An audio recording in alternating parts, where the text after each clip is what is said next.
On a peaceful Monday morning, as passengers awaited Flight 732's departure to Miami, the atmosphere at Gate 2 suddenly became tense. A passenger, later nicknamed Miss High Volume by the staff, stirred up the entire area with a heated argument with the airline personnel. The reason?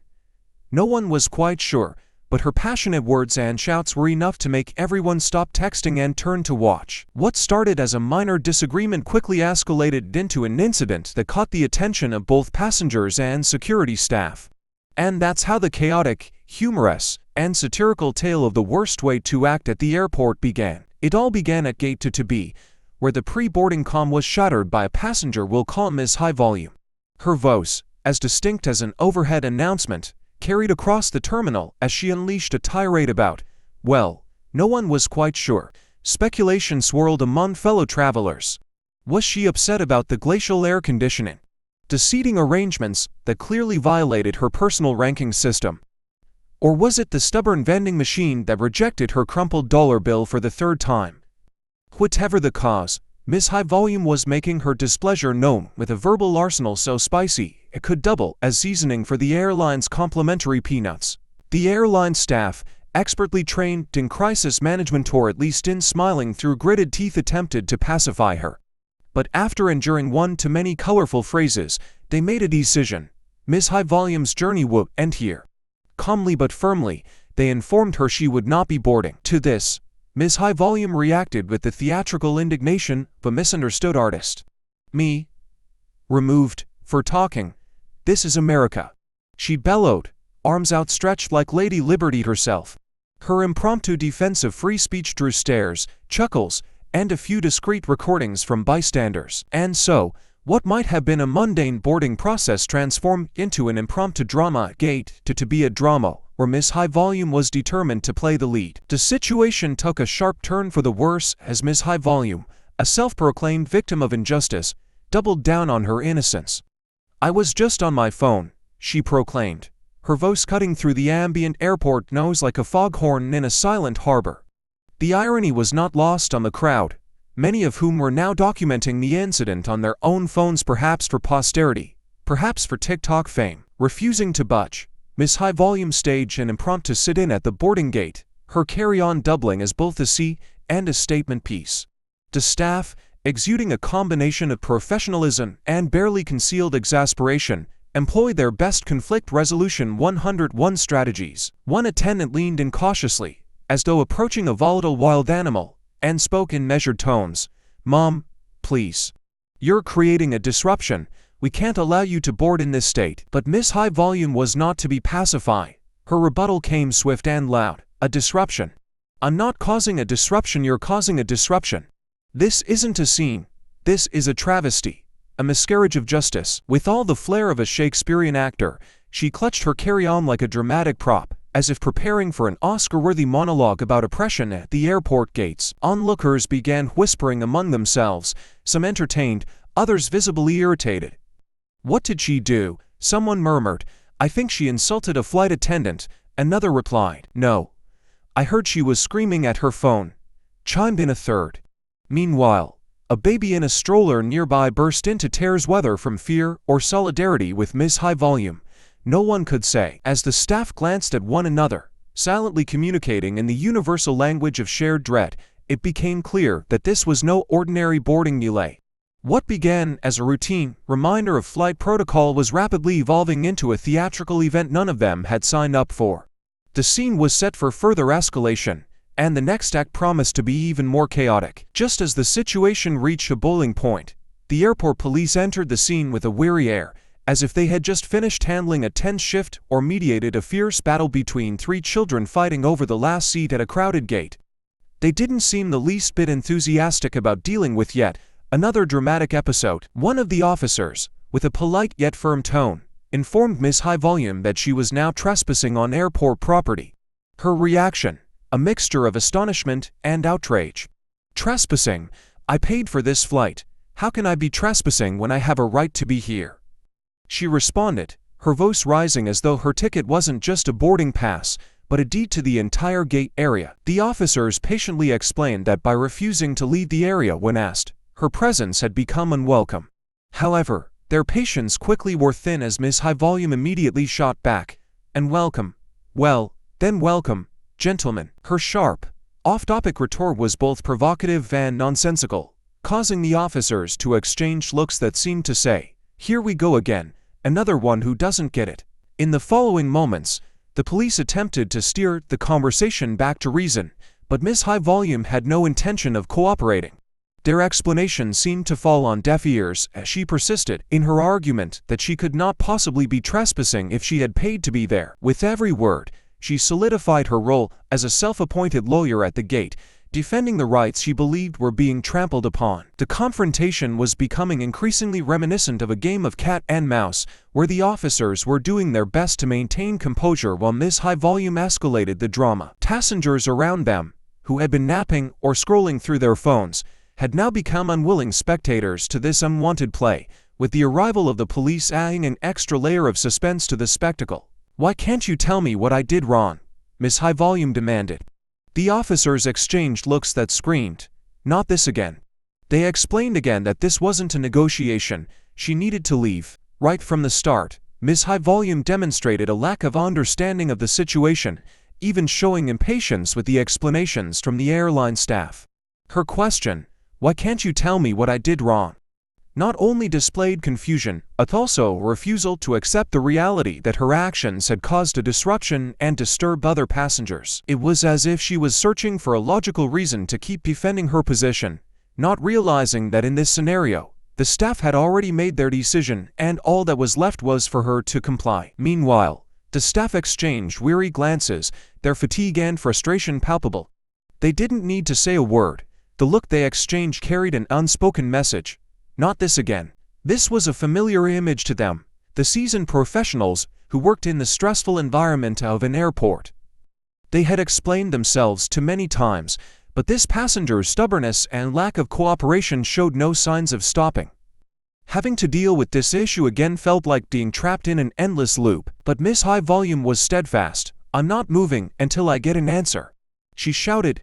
Drawing a small audience, she then asked them to play back the security footage, as if the airport was equipped with a Netflix rewind feature. Miss High Volume refused to back down. She insisted on being given a clear explanation as to why she was being asked to leave. Her statement, "I won't leave until I get an answer," not only asserted her strong stance, but also revealed a complete lack of understanding of the situation and the procedures in an airport environment. At this point, she no longer cared about the reasoning behind the decisions, she just wanted immediate satisfaction. Her next move was even more surprising and humorous when she requested the staff to play back the security footage.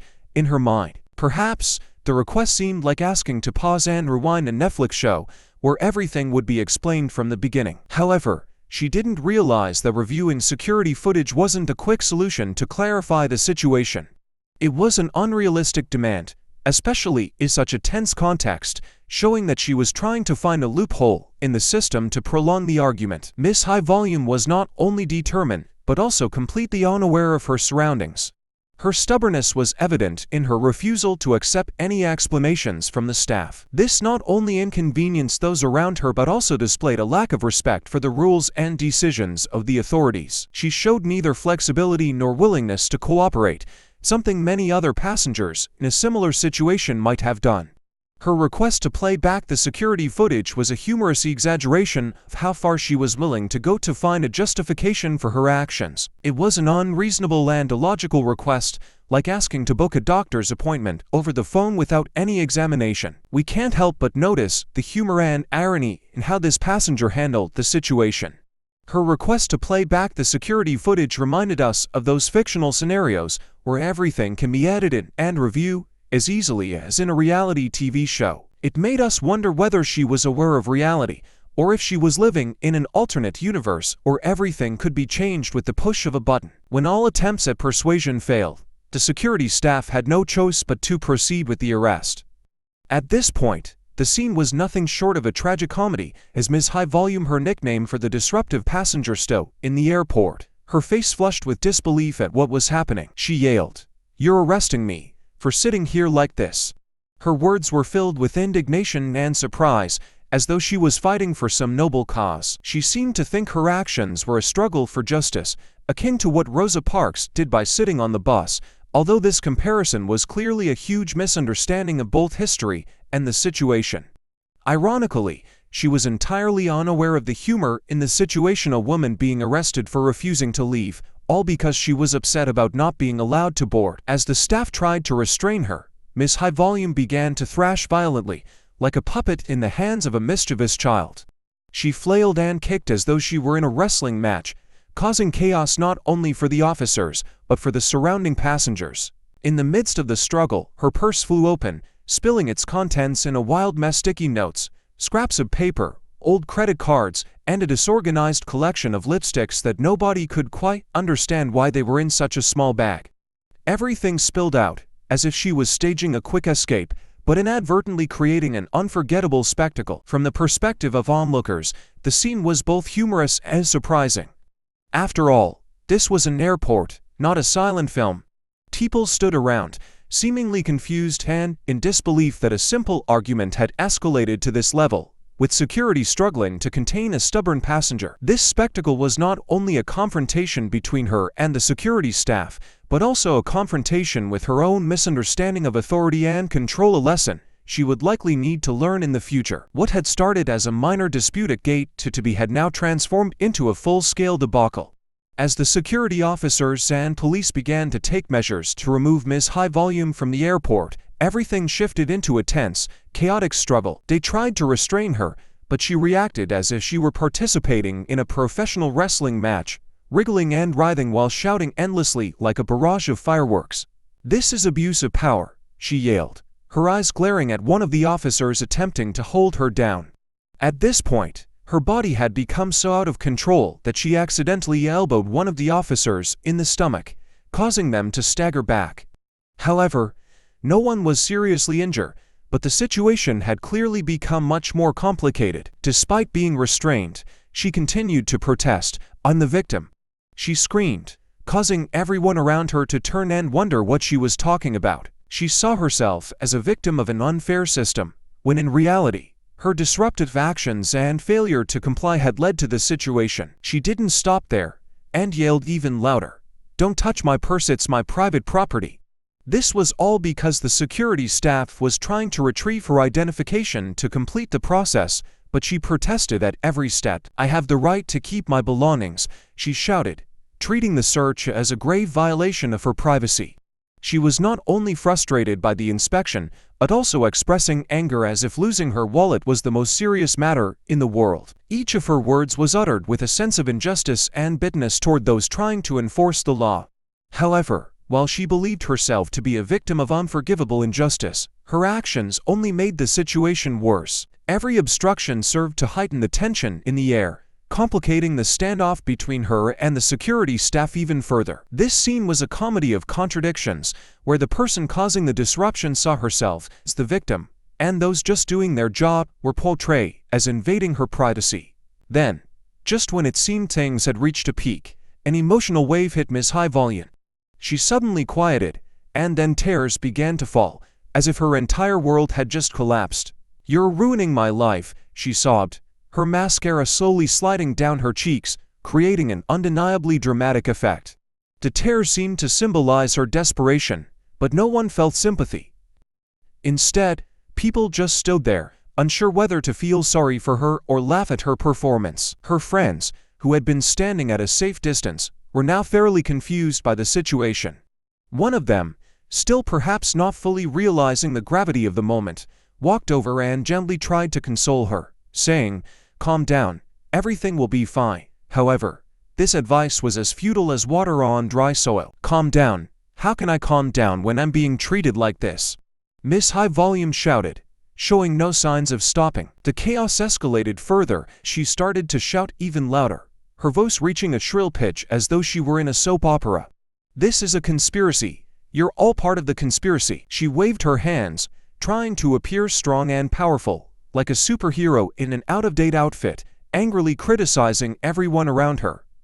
Her words only caused more trouble, but she seemed oblivious, sinking deeper into her own delusion. She even declared, "I'm suing all of you."